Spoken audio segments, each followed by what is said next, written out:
Bonjour à tous, Alexandre Bouineau, je suis professeur au collège de Gérard Gou à Bourg-les-Valence. Et Anthony Merle, au collège Antonos de Gaulle à Cluse, en Haute-Savoie. Alors donc ce matin, après avoir vu on va dire une partie théorique, en fait, donc c'est une proposition qu'on a fait avec une classe de 6e. Alors, il faut savoir que ce travail-là, c'est pas une commande liée au colloque, hein. C'est quelque chose qu'on a fait en lien avec l'enseignement moral et civique.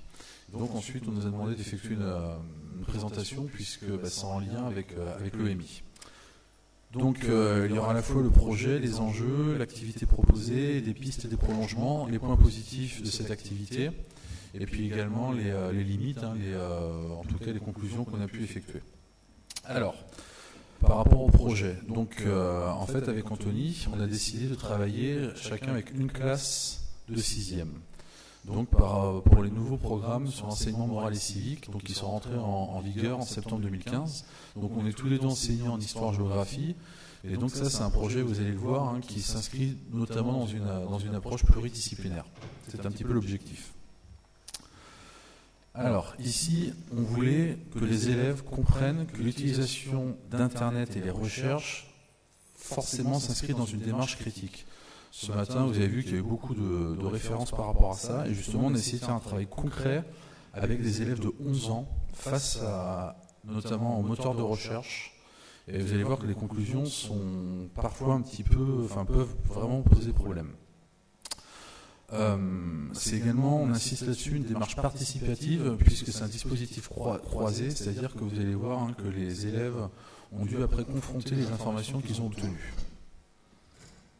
Alors, ici, donc, je remets le programme par rapport à l'EMC. Donc, on a étudié à la fois, donc, dans les dimensions ciblées, le jugement, c'est penser par soi-même avec les autres. Donc, prendre conscience des enjeux civiques et l'usage de l'informatique et d'Internet. Donc, l'idée de la responsabilisation, hein, c'est noté du numérique. Et les dimensions articulées, notamment, donc, c'est prendre part à une discussion, à un débat, puisque les élèves ont dû travailler vraiment de manière collaborative pour voir si les travaux qu'ils avaient effectués étaient dans le cadre des attendus des enseignants. Alors j'essaye d'être concis dans le temps qui est imparti, hein, si vous avez des questions, on aura le temps de revenir là-dessus. Alors également le socle mis en œuvre à la rentrée en 2016. Donc on a insisté sur les langages pour penser et communiquer, puisqu'il y a à la fois le langage numérique avec l'utilisation d'Internet, mais également argumenter entre eux, exprimer un point de vue, puisque l'idée c'était aussi qu'il y ait un travail contradictoire entre les élèves pour trouver des informations qui étaient fiables ou pas selon eux. Donc les méthodes et outils pour apprendre pour le domaine 2, donc expliquer à l'écrit et à l'oral, puisqu'il y a à la fois eu des travaux donc, numériques écrits, mais également des comptes rendus oraux de la part des élèves. Ça, ils avaient le choix par rapport à ça. Puis enfin, sur la formation de la personne et du citoyen, donc réflexion et discernement en vérifiant la validité d'une information. Donc là, on était dans le cœur, en tout cas, de la partie du contenu. Donc évidemment, ici, beaucoup de compétences en lien avec l'éducation, aux médias, à l'information, et un travail, ça a été évoqué ce matin, avec la documentaliste. Voilà, puisque Anthony et moi-même, on a travaillé dans le cadre notamment du CDI. Alors, par rapport aux enjeux. Alors avec Anthony, en fait, on a fait plusieurs constats qui sont classiques, hein, pour la plupart des enseignants. D'abord, c'est l'utilisation très fréquente d'Internet pour rechercher des informations, voilà, qui est devenu un réflexe, hein, pour nombre d'enseignants avec l'utilisation de la salle informatique. On met de côté la question du matériel informatique, si le débit est suffisant, voilà, toute la partie technique. Mais c'est quelque chose qui est rentré dans les pratiques quand même quotidiennes de classe. Le problème de la véracité des informations, où en gros, si c'est marqué sur Google, c'est la vérité. Voilà. Donc le professeur, c'est pas lui qui dit forcément les choses les plus fiables. Et puis enfin, le dernier problème, c'est la multiplicité, la multiplication des informations reçues avec l'instantanéité des éléments. Donc comment prendre du recul par rapport à tout ce qui est dit. Donc la problématique qui nous a concernés, c'est comment faire prendre conscience aux élèves des enjeux d'Internet et du risque de la désinformation. Voilà. Donc on insiste bien là-dessus, ça a été dans le cadre de l'EMC. On est enseignant d'histoire-géographie, mais l'idée c'est vraiment que ça soit également une pratique qui peut s'inscrire dans plusieurs disciplines. Donc, concernant l'activité, hein, pour aller concrètement comment elle s'est déroulée, elle se déroule en 3 temps. Premier temps en classe. Donc, première étape, en fait, assez simple. On a demandé aux élèves pendant les vacances de Toussaint de réfléchir, chacun chez eux, à une question qui commence par « est-ce vrai que ?» N'importe quelle question, pas forcément en histoire géo, qui concerne l'actualité, qui concerne n'importe quel champ disciplinaire. Est-ce vrai que? Et ensuite, on a collecté autour des vacances toutes les questions « est-ce vrai que ?» Et on en a choisi 4. Donc on a voté les 4 qui leur plaisaient le plus. Et donc on a envoyé ces 4 questions à l'autre classe de 6e de l'autre établissement pour qu'ils aillent les vérifier. C'est ce qu'on voilà. Vous avez ici quelques exemples de questions qui ont pu émerger par exemple dans la classe d'Alexandre. Vous voyez, c'est très très varié. Ça va de est-ce vrai qu'un avion s'est écrasé en Égypte, bon, c'était au moment du crash. Est-ce vrai que le soleil peut s'éteindre? Est-ce vrai que François Hollande est marié? Ça va de tout à n'importe quoi. Et ensuite, ils vont donc voter pour les 4 qu'ils vont retenir, et donc l'autre classe de l'autre collège devra les vérifier. Donc c'est quelque chose que finalement chaque discipline peut s'approprier. Il suffit ensuite si on est, je sais pas, professeur de SVT, de cibler sur des questions SVT ou des choses comme ça. C'est quelque chose qui peut être fait finalement par n'importe quelle discipline. Alors au final, les questions qui ont été retenues ont été celles-ci. Donc mes élèves à Cluse devaient vérifier les 4 questions de la classe d'Alexandre, à savoir est-ce vrai que le soleil peut s'éteindre? Est-ce vrai que dans un trou noir, 1 heure égale 1 minute? Bon, ça n'a pas été facile. Est-ce vrai que dans 10 ans, à cause du réchauffement climatique, le monde sera englouti? Et est-ce vrai que 2 jeunes hommes se sont fait tuer à Échirolles? C'était au moment du procès. Et puis, donc inversement, est-ce vrai que François Hollande veut supprimer 2 semaines de vacances en juillet? Donc ça, c'est très important. Est-ce vrai qu'on a trouvé de l'eau liquide sur Mars? Est-ce vrai qu'il y a de la drogue dans le Coca-Cola? Et est-ce vrai qu'on est 85 millions d'habitants en France? Alors une fois qu'on a reçu les 4 questions de l'autre classe, il faut aller commencer à les vérifier et trouver des informations sur Internet.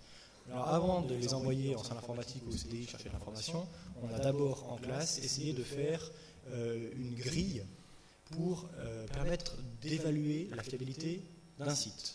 Alors c'est eux qui l'ont fait, donc on a recueilli leurs idées. Alors là, il faut avouer que ça n'a pas été facile parce que en fait, beaucoup ne s'étaient jamais posé la question de se dire, mais en fait, c'est vrai, comment on peut savoir si tel ou tel site est fiable ou pas fiable. Donc ça a été un peu plus long que prévu, parfois un peu plus difficile que prévu, avec des remarques qui parfois étaient un petit peu bizarres, du style, moi en ce qui me concerne, c'était plusieurs fois, ce qui est sur les réseaux sociaux, c'est pas très fiable, mais par contre tout ce qui est sur Internet, ça l'est. Voilà. Donc cette espèce de différenciation entre oui, on sait que Twitter, Facebook, c'est pas toujours bon, mais le reste sur Internet, c'est fiable. Pour Alexandre, ça a été beaucoup, si c'est sur Google, c'est que c'est bon. Donc l'idée qu'un moteur de recherche quelque part, parce qu'on tape sur Google, tout ce qui va apparaître, ça va être bon. Et puis aussi une grande confiance évidemment à Wikipédia. Donc on a ensuite élaboré une grille, donc chacun de notre côté, dans chaque classe, on a élaboré une grille. Comment on va juger qu'un site est fiable ou non? Alors ça va être par exemple, est-ce qu'il y a des fautes d'orthographe? Est-ce que l'auteur a mis son nom? Est-ce qu'il y a beaucoup de publicité? Enfin, on a écouté ce qu'ils ont dit pour faire cette grille. Deuxième étape du projet, on va donc cette fois chercher l'information. Alors, on va faire ça en salle informatique, on va faire ça au CDI, après ça dépendra des choix de chacun. Alors, pour Alexandre, ça s'est fait au CDI.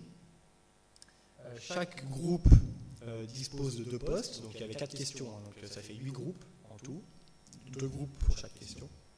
Chaque groupe dispose de 2 postes. Et puis ensuite, il faut se mettre au travail, donc il faut aller sur les sites internet, remplir cette grille.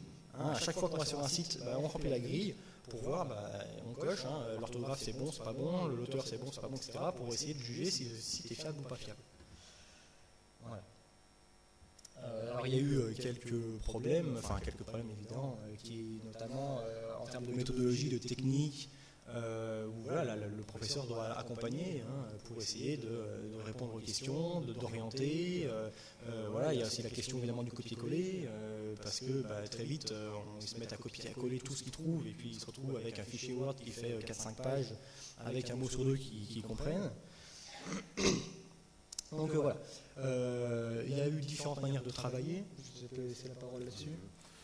Alors, c'est vrai qu'on constate assez rapidement que, alors au début, avec Anthony, on a fait le même constat. Autant la première heure, les élèves ont été un peu décontenancés parce que cette idée d'aller chercher l'information sur Internet avec une grille qu'ils ont fait eux-mêmes, on sentait qu'au début, c'était quand même un peu compliqué. Par contre, le point positif, on peut déjà anticiper, c'est qu'après, vraiment, à partir de la deuxième heure, ils ont été beaucoup plus autonomes.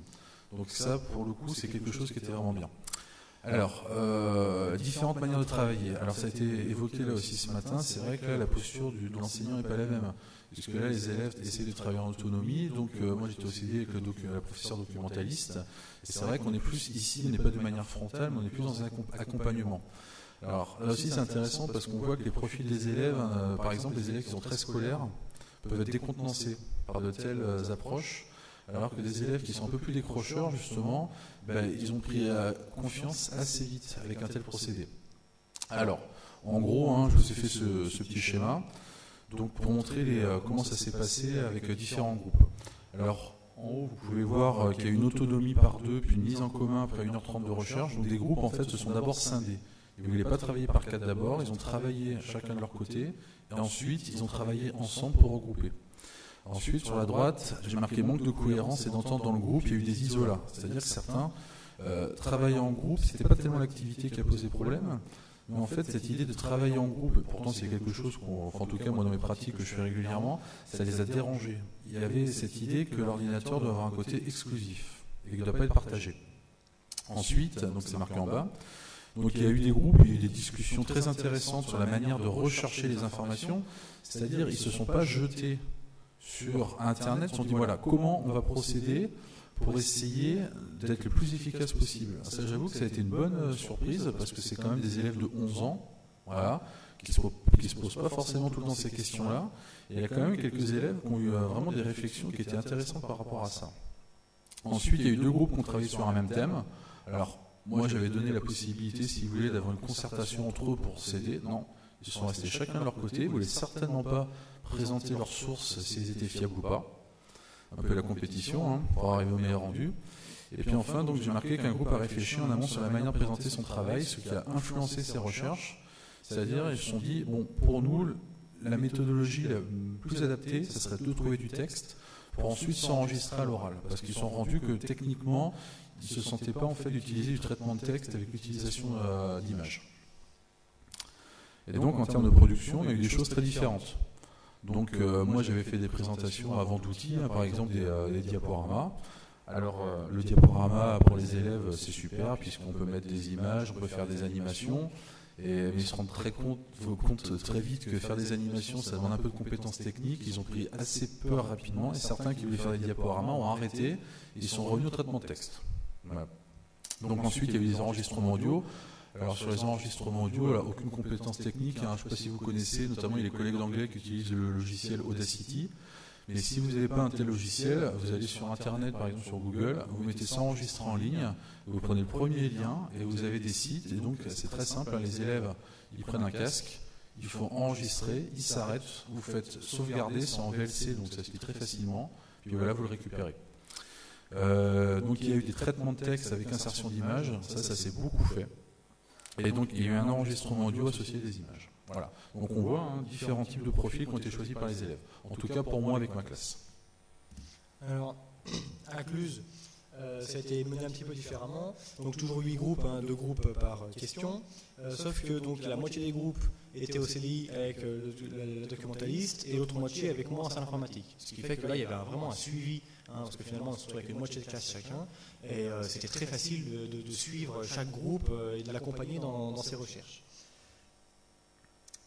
Et il se trouve, le hasard a fait qu'on a mené ça après la cause de Toussaint, et que finalement, ça arrivait à peu près en même temps que les attentats de Paris. Et donc là, on a pu relier ça très facilement à l'actualité. notamment en montrant justement, je rebondis sur ce qu'on a dit ce matin, ces questions de rumeurs, etc., en partant notamment de ces fameuses photos qu'on fait le tour sur des réseaux sociaux, Twitter, etc., qui étaient parfois de fausses informations, qui étaient d'ailleurs souvent de fausses informations, et donc voilà, pour leur faire prendre conscience et leur montrer l'intérêt de vérifier la source, de vérifier l'origine de l'information.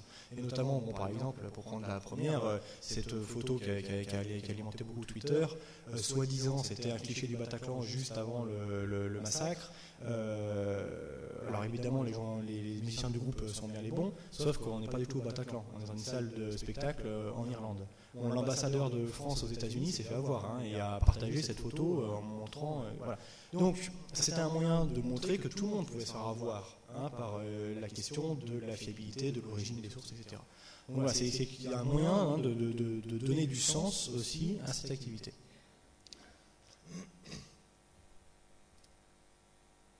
Alors, pour contrer aussi le risque du copier-coller à Cluse, j'avais demandé donc, aux élèves, donc à chaque fois qu'ils allaient sur un site, de remplir cette fameuse grille. Donc on marque le nom du site et puis on coche oui, non, est-ce que c'est fiable, etc. Et puis donc je leur ai demandé, pour éviter le copier-coller, de ne pas justement avoir un fichier Word à côté. Ils devaient recopier ce qu'ils trouvaient sur leur cahier. Et donc, évidemment, quand il faut tout recopier à la main, on a moins envie de faire du copier-coller. Donc, ils étaient obligés de trier l'information, parce qu'ils ne pouvaient pas recopier 5 pages de cahier. Donc, on trie l'information, on la lit pour de vrai, parce que savoir si c'est vraiment important ou pas important. Et puis, aussi, on s'entraîne à la reformuler, parce que parfois, un paragraphe de 4-5 lignes, on peut le synthétiser en une phrase. Donc, voilà. Donc, ça, c'est un moyen tout bête d'éviter justement le copier-coller.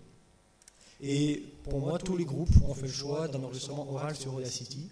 Donc après, voilà, ils ont écrit un petit texte répondant à la question. Est-ce vrai que le soleil peut s'éteindre? Alors oui, le soleil peut s'éteindre, il s'éteindra dans 5 milliards d'années, enfin bref, tout ce qu'ils ont trouvé. Et puis ensuite, en citant là où vous avez trouvé l'information. Donc on a trouvé l'information sur tel site qui est plutôt fiable, tel site qui, bon, était peut-être moins fiable, ça avait l'air d'être un blog, bon voilà. Donc ça, c'était justement la troisième étape du projet, le fait de faire les présentations et donc ensuite d'envoyer ça à l'autre classe qui, comme ça, donc, avait les réponses à ces questions. Donc dans chaque classe, on a écouté les réponses. Donc voilà, nous, est-ce que François Hollande veut vraiment supprimer 2 semaines de vacances en juillet? On a eu la réponse grâce au groupe d'Alexandre. Et puis aussi, on a envoyé les grilles, ce qui a permis aussi d'avoir un regard critique sur les grilles, voir si les critères que l'autre classe avait choisis étaient les mêmes que les autres ou pas. Et puis il y en a qui étaient effectivement les mêmes, d'autres non. Et donc voilà, de faire un moment de discussion autour de tout ça.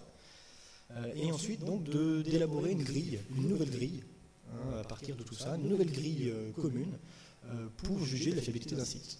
C'est pareil, cette grille, elle peut être réutilisée ensuite pendant l'année, aussi bien en histoire géo que par n'importe quelle autre discipline. Donc voilà, cette grille, en gros, pour nous, pour ma classe de 6e, elle est faite, elle a été faite au mois de novembre. Et maintenant, à chaque fois qu'on va demander, je vais leur demander de faire, je sais pas, un petit exposé, un petit travail de recherche ou je ne sais quoi, je leur demanderai de remplir cette grille et comme ça de pouvoir me dire à chaque fois où ils ont pris l'information et si c'était fiable ou pas fiable. Et cette grille pourrait tout à fait être utilisée par le prof de n'importe quelle autre matière du collège.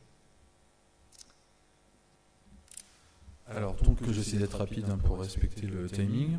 Alors, quelques remarques par rapport à ce qu'on a fait. Donc, Anthony l'a évoqué, c'est vrai que c'est un travail qui demande vraiment à effectuer plusieurs fois dans l'année, parce que, on le répète, cette grille, c'est vraiment le fruit du travail des élèves. Généralement, on peut donner une grille de recherche toute faite et les élèves se débrouillent avec. Là, ça a vraiment été le fruit de leur réflexion. Donc, je pense que quand même, ça valorise le travail des élèves, donc à la réutiliser. Ensuite, on aurait peut-être pu réaliser un dispositif croisé. Par exemple, ce pourrait être intéressant, c'est de faire réaliser la grille par des élèves et par exemple donner à l'autre partie de la classe une grille toute faite pour pouvoir comparer. Ce sont des pistes qu'on a essayé de voir ça. On peut aussi envisager en amont de donner des questions en lien avec la désinformation, avec des liens pour gagner un petit peu de temps. Parce que c'est vrai que c'est une activité au premier abord, on peut la penser chronophage, mais après c'est un gain de temps qui est formidable pour la recherche sur Internet avec les élèves, puisqu'on s'inscrit sur le moyen et long terme. et éventuellement également travailler sur l'utilisation d'un moteur de recherche. Il y a beaucoup d'élèves qui au début tapaient les phrases en entier, est-ce vrai que, blablabla. En gros, l'idée qu'il y ait des mots-clés sur le moteur de recherche, 100% des élèves pour qui c'était une nouveauté. Alors il y a des pistes et des prolongements possibles, par exemple c'est dans le collège d'Antony avec le parcours citoyen. Donc par exemple il y a un focus sur les autres et moi sur le net, la sensibilisation aux dangers du numérique, ou bien réaliser une recherche documentaire sur Internet. Parce que donc, je suis dans mon établissement, je suis en charge notamment de mettre en place le parcours citoyen, et il se trouve que dans la classe de 6e, on a des temps forts dans le collège, et notamment dans la classe de 6e, on propose l'intervention d'une association pour expliquer tous les dangers du numérique, et notamment l'histoire que on laisse des traces sur Internet, etc., etc.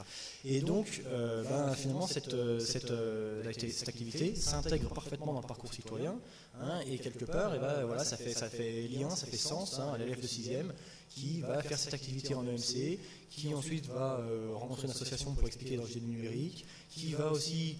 Tous nos 6e ont un module au CDI pour apprendre à faire une recherche documentaire au CDI. Enfin bref, voilà, ça peut participer à la construction d'un parcours citoyen sur de l'année de 6e, mais ensuite sur 4 ans évidemment. Alors de plus d'ailleurs, la collègue documentaliste avec qui j'ai travaillé donc, a retravaillé après avec des classes de 6e. Et donc elle a constaté que la classe qui avait fait cette activité était beaucoup plus autonome que les autres, vraiment en 3-4 heures, puisqu'ils avaient compris des principes méthodologiques qui fait qu'il y a vraiment une différence. Donc ça, c'est un aspect quand même qui est vraiment positif par rapport à cette activité. Voilà. Et donc on vous met quelques ressources avec le programme de l'EMC, puisqu'on est parti sur les programmes et donc le socle, évidemment. On a également donc fait un lien sur la page EMC du site disciplinaire académique en histoire-géographie qui donne des pistes et des ressources. Alors, quand Anthony a fait référence au site sur justement toutes les photos, comme Palace Style Building par exemple, il y avait le drapeau bleu-blanc-rouge, ce qui était faux. Il y a l'excellente rubrique du journal Le Monde sur les décodeurs, qui peut par exemple, peut-être pas avec des élèves de 11 ans, mais avec lesquels on peut vraiment travailler. Puis il y a l'émission du vrai du faux sur France Info qui s'inscrit également dans cette démarche. Voilà. Donc on a essayé de respecter le timing. Voilà. Est-ce qu'il y a éventuellement peut-être des questions Oui.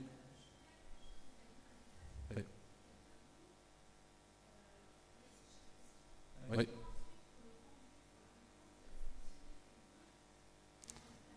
Alors, on a envoyé les deux, parce que justement, l'idée, c'était pas de mettre à part des groupes. L'idée, c'était de voir aussi comment ils allaient s'approprier le travail. Parce que, je répète, certains, ils ont fait le choix, par exemple, avec moi, ils préféraient le traitement de texte. Ça les rassurait, parce que comme ça, ils pouvaient écrire à la source le journaliste, et tandis que d'autres pensaient qu'utiliser justement l'oralité, c'était plus simple pour eux pour s'exprimer. Donc, on a vraiment tout gardé. De toute façon, là on essaie de faire court, mais sur le site disciplinaire d'histoire-géographie, on mettra à disposition ce travail ainsi que des exemples de travaux d'élèves. Voilà. Donc au total, on a envoyé 8 productions. Voilà. Oui.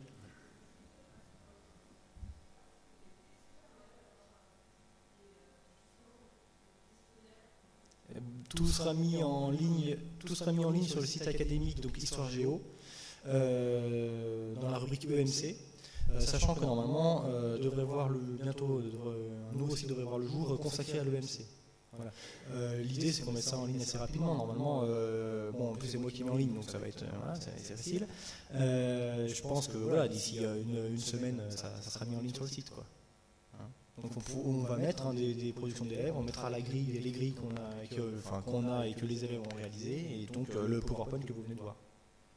Voilà.